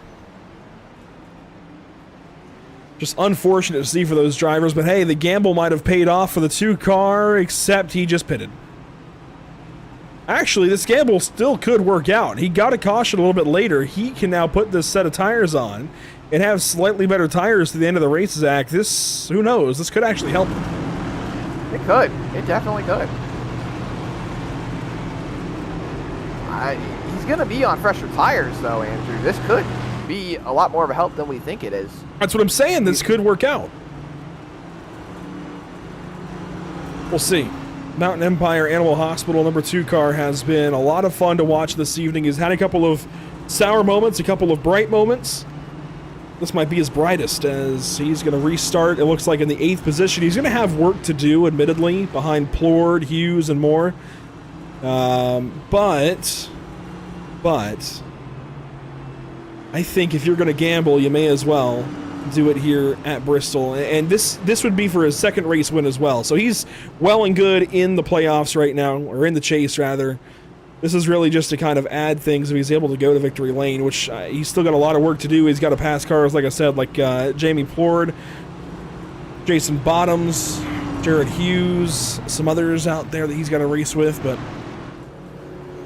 up front, it's all been car 24 this evening. If we look at his stat line, Zach, 161 laps led out of 213 complete. That is a large number that just keeps on growing lap by lap. That it is. Sutherland has been on rails tonight. He has been the car to beat, but I'm still holding on to my sleeper pick. I'm still holding on to Johnny Wood Jr. He's led laps tonight. He's got a car that can contend for this win. Borbel's got a car that can contend for this win. Everyone's looking to do good. We see the choose here. Sutherland in, Wood out, Buzzio in, Stallings out, Maddox in. It should be a fun restart here. This top 5 spreading out pretty evenly, as looks like Hughes is going to take that top line as well.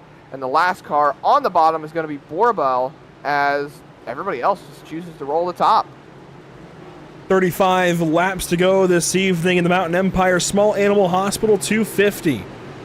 215 of 250 will be complete this time by. We're going to turn things over back to Isaiah Sutherland and the 75 of Johnny Wood Jr. This time at a turn number 4. Green flag is back in the air.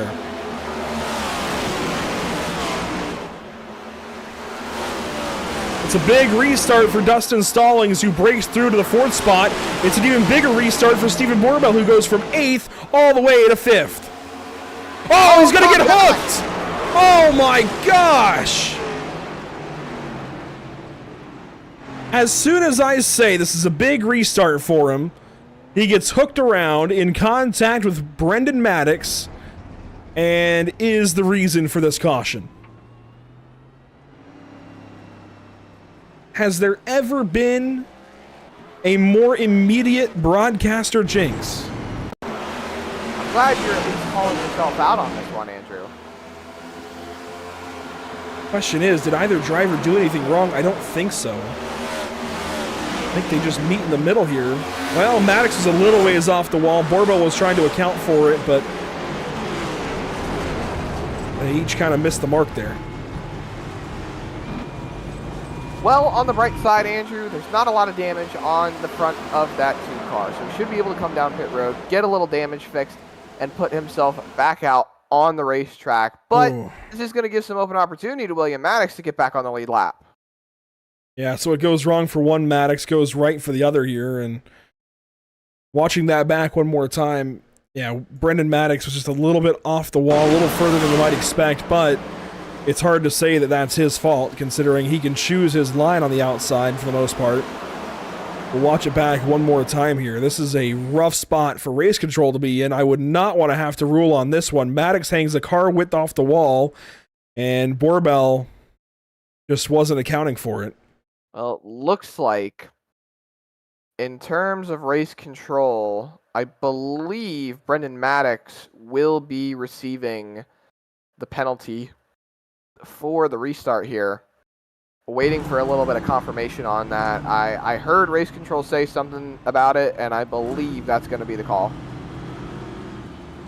Borbel's got a lot of right front damage, but the rear of the car looks okay. The left side of the car looks okay. We'll see what he can do here. Those tires, though, I don't know. They won't have the same advantage they had before. But let's take a look at what's upcoming for us at Pit Stop TV, Zach. Next up, we head out to Slinger, Wisconsin on August 29th for the 1-8 Racing Media National Tour Slinger Nationals. The Cody Williams Design Slinger Nationals at that, Zach. Going to be an exciting evening on Thursday with the Sim Auto Racing Association Super Late Models. Then Monday, a rare Monday race for us. We have the Darlington Raceway up ahead for the Icon Cup Series. Going to be an exciting day. They usually race on Sundays. Evan Buttkicker runs in that series. They usually race on Sundays, but with Labor Day weekend pushing the NASCAR Cup Series race into the evening on Sunday, they don't want to clash with it, with the Southern 500s. They're running in the evening of Monday. I like it. Going to be a lot of fun for us. Should be an exciting day for sure. And then Tuesday, this BRB Buttkicker Cup Series goes racing at California. That's going to be exciting as well. So some really cool races coming up for us. Absolutely. Plenty of places to watch along here at Pit Stop TV. I would try to see if I can break my record, Andrew, but it looks like these guys are doubled up, getting ready to go back towards the green flag. So make sure you follow along with Pit Stop TV. So many great places to watch along, as you see at the bottom of your screen. And we've got just over 30 laps to go, or just under 30 laps to go, Andrew. This is going to be a fun restart.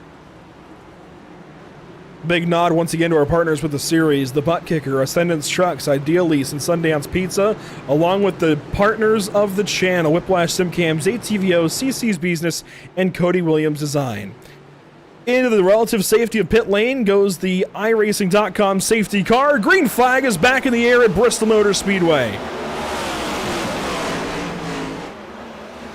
Johnny Wood Jr. right on the back end of Isaiah Sutherland that time through 1 and 2. He's going to choose the top side. Sutherland goes low, and Sutherland puts some time here on the 75, who's going to have a run down the front stretch. Big run down the front stretch, runs it high in 1 and 2. Gets pretty close to the back bumper of that number 24 car, and Andrew, it just hit me not too long ago when we were looking through these restart cams. There's a lot of marbles up on that top line. That has got to be why this bottom line has come in now. But we said it early on, that bottom is going to be a lot more beneficial as the race goes on. You see Stallings on the back bumper of Buzzio, trying to see if he can work himself around that number 5 car. Borbell is working himself up into the 5th spot. Sutherland goes purple. That might have just been a bump from Stallings to Buzzio that time into the corner. 25 laps to go here at Bristol Motor Speedway, and Buzzio is going to pull away from Stallings, but not so fast, says car number 0. He gets to the back bumper of the 5 car. Gets him a little loose, goes down the racetrack, comes back up.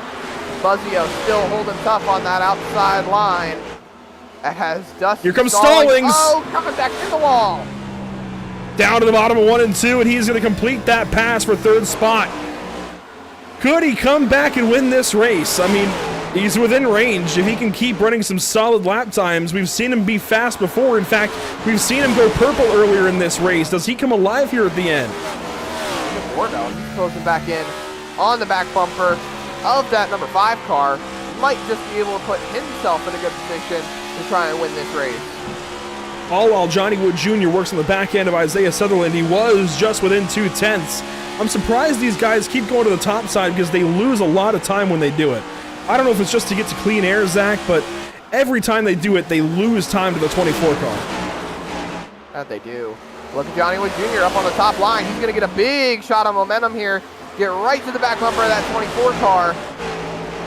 He's trying to find a way to get to that lead, trying to put himself in a good spot. Stallings to the wall hard. To the inside, Johnny Wood Jr. on Isaiah Sutherland. Side by side for these two, inside of 20 to go. And 75 falls back. Stallings has got problems. He's slow on the top side. Falls back to 4th. Roars back by the 5 car on the outside. Wow, what a run there off the top of the racetrack. And he's going to take 3rd place back away, albeit now a 2.5 back of these two racing for the race lead. Sutherland low. He's dropping right back to the bottom, Andrew. Johnny Wood Jr. up on the top line. They're coming up on 15 laps to go. I really think Johnny Wood Jr. still has a good shot at it. He's dropping back a little bit, but that outside line is still playing a benefit to him. Watch your two race leaders choosing different lanes. Johnny Wood Jr. still got a chance here. Drops to the inside lane and almost has a 24 clear. And oh, he might have him clear here in 1 and 2. The 75 down to the bottom again. Doesn't have the same advantage, but he's going to clear up anyways. In the wall hard goes the 75. Reminiscent of Denny Hamlin and Kyle Larson fighting for the lead at Kansas.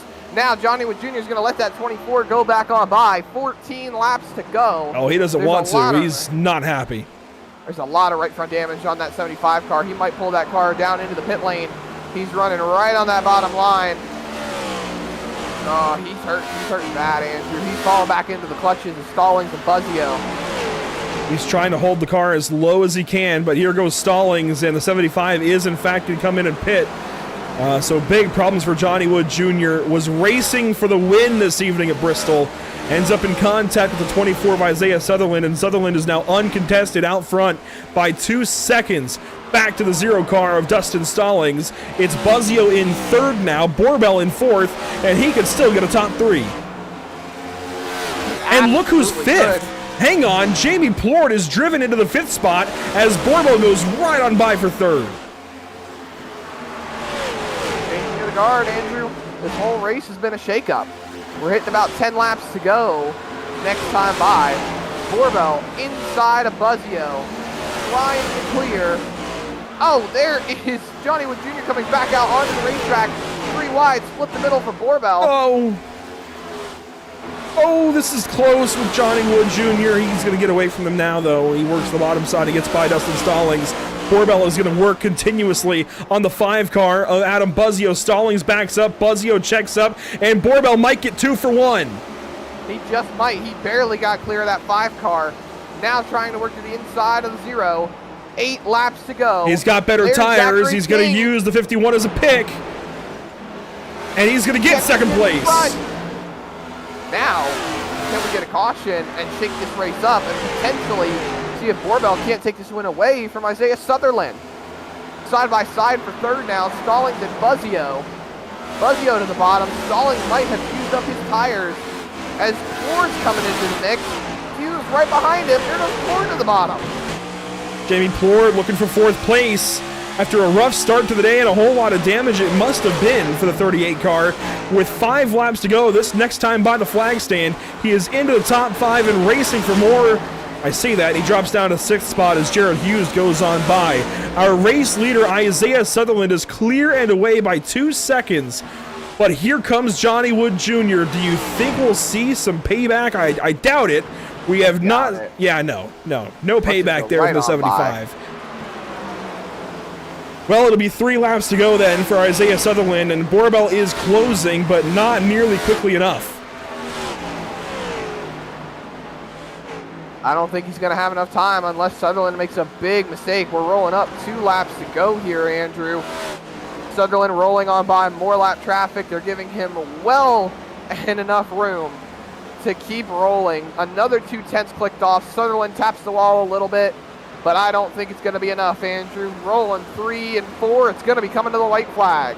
A battle for Stallings and Buzzio, this for 3rd spot, but it's the white flag for Isaiah Sutherland, brought to you by Whiplash Sim Cams. We watch the battle for 3rd. Stallings on the outside, Buzzio on the inside. That is all well and good as they are going to watch our race leader go to his first win in the BRB Buttkicker Cup Series. Isaiah Sutherland gets it done at Bristol, sweeps the stages, sweeps every checkered flag there is, and goes to victory lane in Thunder Valley. It looks like Stallings is able to hang on for 3rd over Adam Buzzio. Quite the finish between those 2 drivers. They crossed the line about 3 tenths separated, so I think something must have happened between the 2 of them coming to the line, because they were so close, and then quite a big separation towards the end there. And driver 24 is going to get to do some burnouts here. Stage winner, race winner, got it done all night long, and he's going to burn it down on the front straightaway at Bristol Motor Speedway.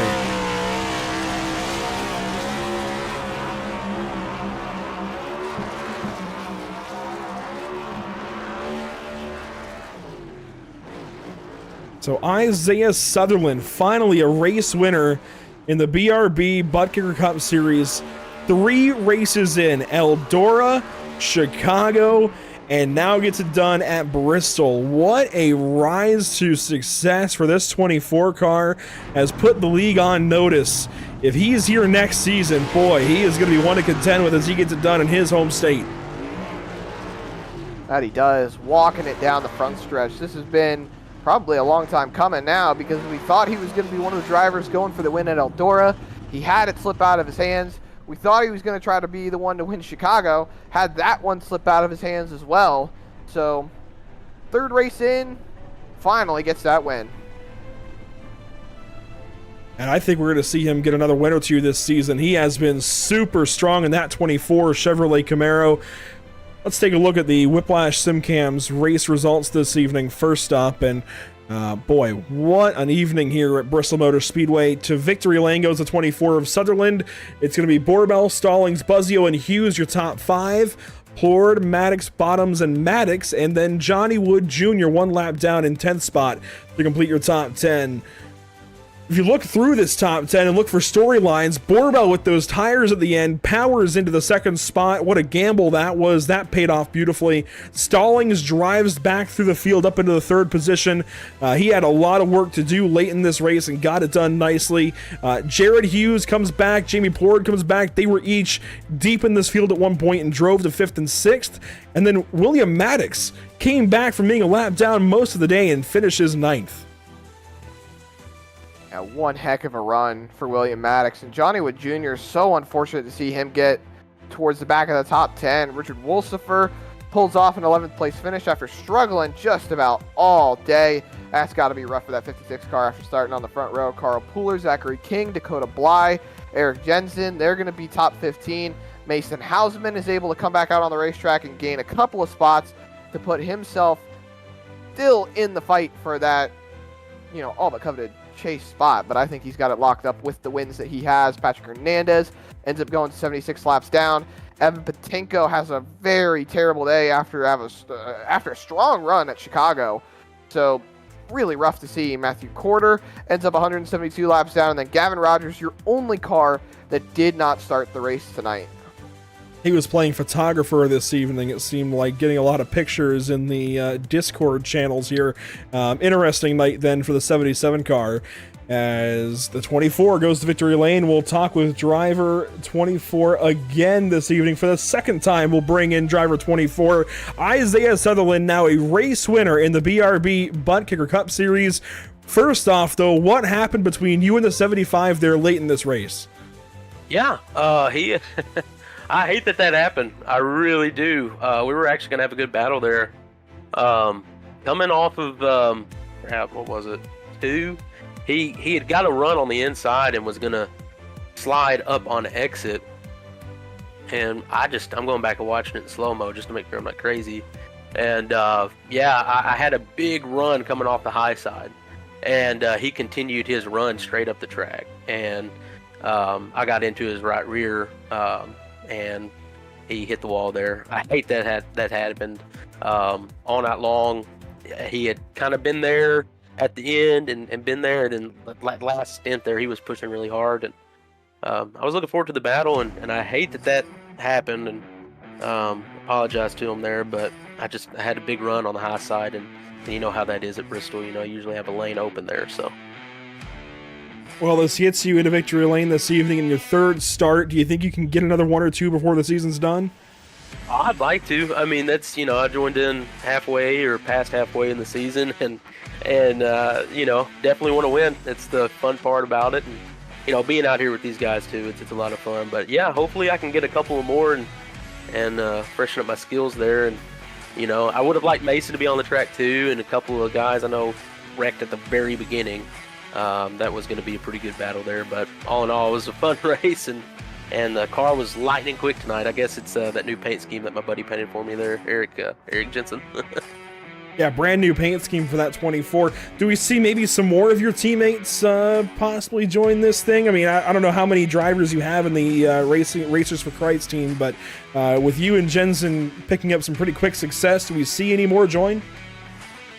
I'd like to. I definitely would like to bring some more team members in. Me and my buddy Eric we just started this not too long ago, and me and him grown up together, and so he's still learning the ropes on iRacing, and I figured, hey, let's just team up and work together through the race and kind of talk them through it. But if anybody wants to join us, feel free. But right now we don't have anyone knocking at the door yet. Well, congratulations to you, Isaiah. Good to talk to you after this is all said and done. Best of luck here as the season moves on. And 4, I would like to shout out real quick, good Lord and Savior Jesus Christ. Always got to give him the praise. My family that tunes in, and friends, mom and dad, my Uncle Gary, and of course my fiance Dalen that tunes in and watches. Big shout out to Eric, again, my teammate. I've been running the same two paint schemes for years, and I really wanted something new, and he whipped this up for me. I decided on the colors and stuff, and I think it looks really nice. So big shout out to him. And then sponsors on my car. That's Sutherland Used Cars in Northwest Tennessee, in Union City, Tennessee. Look them up on Facebook. If you're a couple hours away, they have really good prices on their vehicles if you're in the market for one. So travel on down and see what they got. Check them out on Facebook. And then Virtual Academy. That's police officer training for active duty and retired officers. You can sign up at subscriptions.virtualacademy.com/sign up. Of course, you guys in the booth at Pit Road TV, it's awesome to go back and watch these races, and you guys are wonderful at commentating. So big shout out and thanks to you guys, as well as everybody in the league. It's been so welcoming. Very thankful for that. And all the fans that tune in and watch. We appreciate you. There you go, Isaiah Sutherland from Victory Lane this evening. Thanks for your time, buddy. A big win for the 24 car. And Zach, that means next up, it's the driver of the 2 who ends up with one of the biggest gambles I've ever seen on a short track that actually worked out. Stephen Borbell with some new tires goes second place. Yeah, one heck of a gamble out of that 2 car. And, I mean, Andrew and I were both flabbergasted, really, to see how that gamble was going to pay off. And obviously you got caught up in a few wrecks towards the end of that race. But Steven, you put yourself in a good spot to try and win the race. Do you think you had it in you, or do you think you might have needed a little bit more time to get it done? I did need a little bit more time, especially since that incident. The strategy honestly worked out perfectly. When I stayed out and pit again, my tires were basically brand new, so I honestly could have just stayed out the rest of the race, honestly. But I needed maybe another 10 laps, and I probably could have gotten to Isaiah's bumper, but getting around him is a whole different thing. Isaiah's quick, especially on these short tracks. So it was a fun race, though. It was a great time. Well, you definitely proved that you were going to be able to get up there and race him. You were able to stay out on the old tires and keep yourself in contention for the race lead.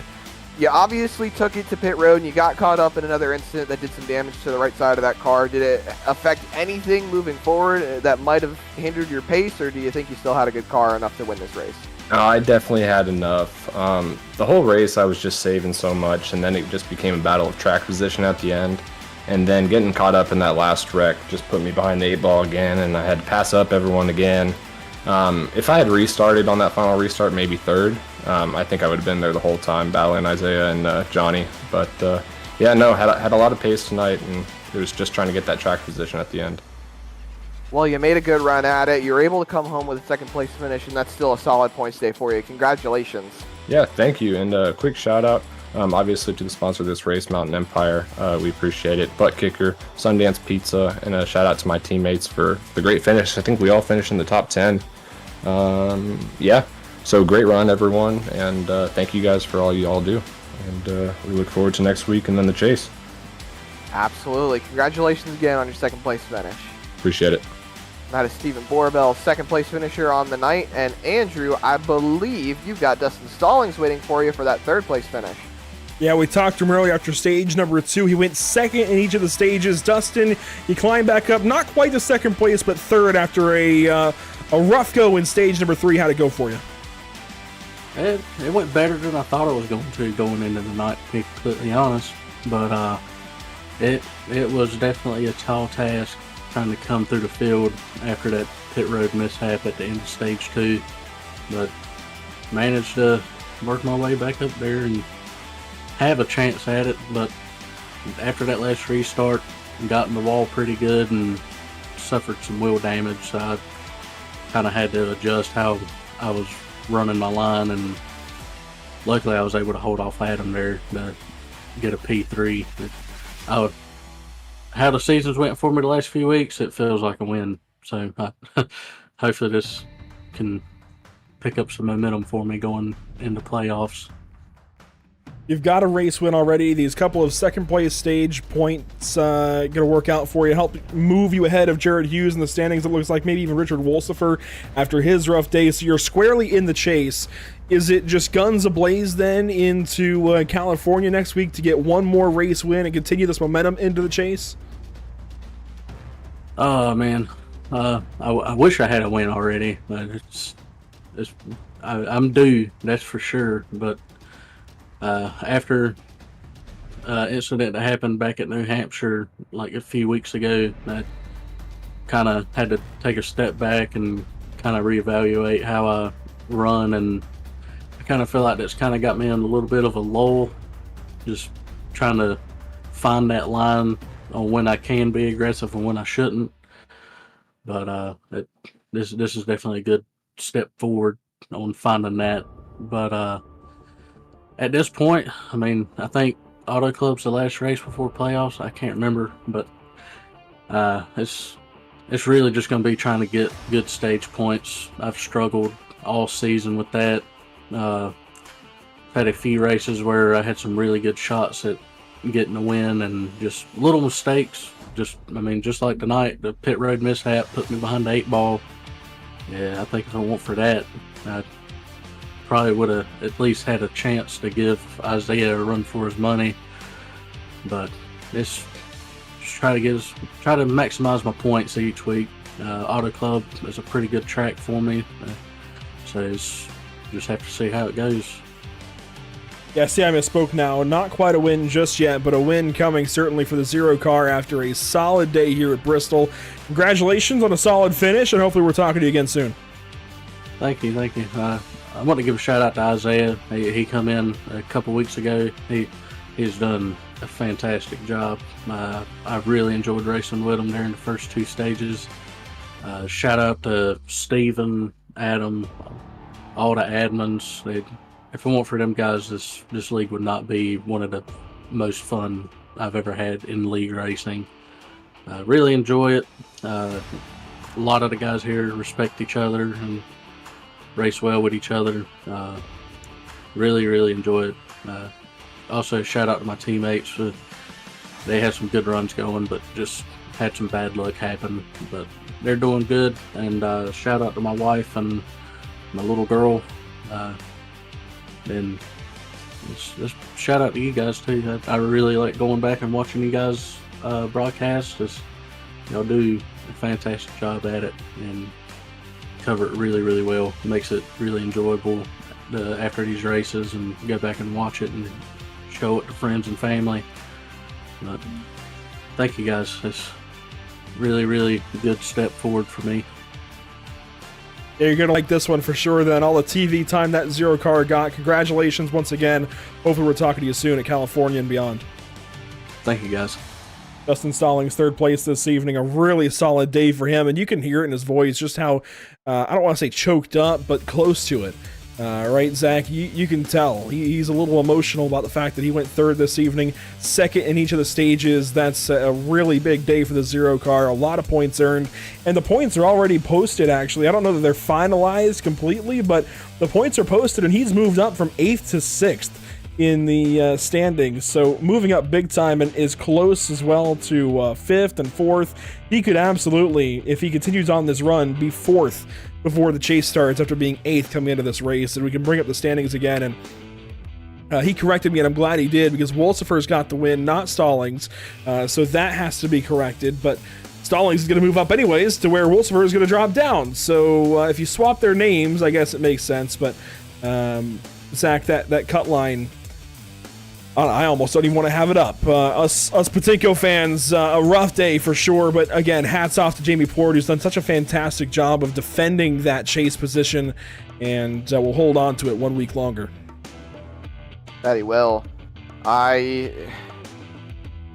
think there's going to be some kind of a race to get this last chase spot, but if Evan Buttkicker doesn't pick it up at California, he's definitely going to be putting on the back pedal for those last 5 races. Well, it's going to be a lot like Michigan in the Icon Cup Series, where it's a 2-mile D-shaped oval where he has got to go out and probably win the race, and hope for a bad day for Plord if he wants to make the chase. If I'm being entirely honest, considering Buttkicker went 18th and Plord went 6th, negating stage points, that's going to take a 7-point gap and make it, 19? That's a big deal, and with, on average, about 20 cars per race, that's almost impossible to make up in one race. That's going to be tough, Zach, but we'll be watching next week in California, and no matter what happens, no matter who makes the chase, we'll have all the action here on Pit Stop TV on September 3rd. But Zach, as far as what else is upcoming for us on Pit Stop TV, we can take a look here and see that next up we're in Slinger, Wisconsin for the 1-8 Racing Media National Tour Slinger Nationals for the Sim Auto Racing Association. Should be a lot of fun this Thursday. That it should. And then Monday we've got the Icon Cup Series rolling in Darlington, and Tuesday we're back with the Buttkicker Cup Series. So I think there's going to be some pretty hectic racing rolling throughout. You know, you've got the playoffs for Icon Cup Series, and honest to say, Andrew, the point shakeup after Daytona for Icon is really interesting. There's a lot of fast guys that have been put a little bit on the back pedal again, to say, for being below the cut line, and I think they're in for a real treat Monday night. We had a lot of viewers tune in to Daytona, so I think if you enjoyed what you saw at Daytona, you're going to enjoy what you see at Darlington. So many great places to watch along with Pit Stop TV, pitstoptv.com. Again, I've said it the last few broadcasts, but Andrew's finally got that website to a great look for all the updated stuff we've got here at Pit Stop TV. Facebook.com/PitStopTV, Instagram.com/pit_stop_TV, Twitch.tv/pit_stop_TV, and then YouTube.com, the best place, the greatest place to watch Pit Stop TV. YouTube.com/PitStopTV1, and then X.com/PitStopTV_. Andrew, I think I'm a little bit out of breath with that one. Well, that's okay. After all this is said and done, we're going to get to go home and rest for the evening and get ready for Slinger on Thursday, where you can go for a world record run of the social media graphic then. But it's going to be exciting for sure on Thursday evening. We saw some great racing in the Super Series back in the spring. We should see a lot more great racing this Thursday, but you've got to tune in for the Sarah 1-8 Racing Media National Tour Slinger Nationals on August the 29th. Then it's into September for the rest of these shows. Going to be a lot of fun to keep a pulse on what's going on with Pit Stop TV for sure. We also got to keep a pulse on our partners here with the BRB Buttkicker Cup Series. Of course, the Buttkicker, Ascendance Trucks, Ideal Lease, and Sundance Pizza bringing you the action this evening. Another big thank you as well to Whiplash Simcams, ATVO, CC's Business, and Cody Williams Design. That'll do it for us from the Bristol Motor Speedway. Thanks so much for tuning in. We'll see you all next time from California. Hopefully you join us, though, for the Slinger Nationals for the Sim Auto Racing Association on Thursday evening. We'll see you there.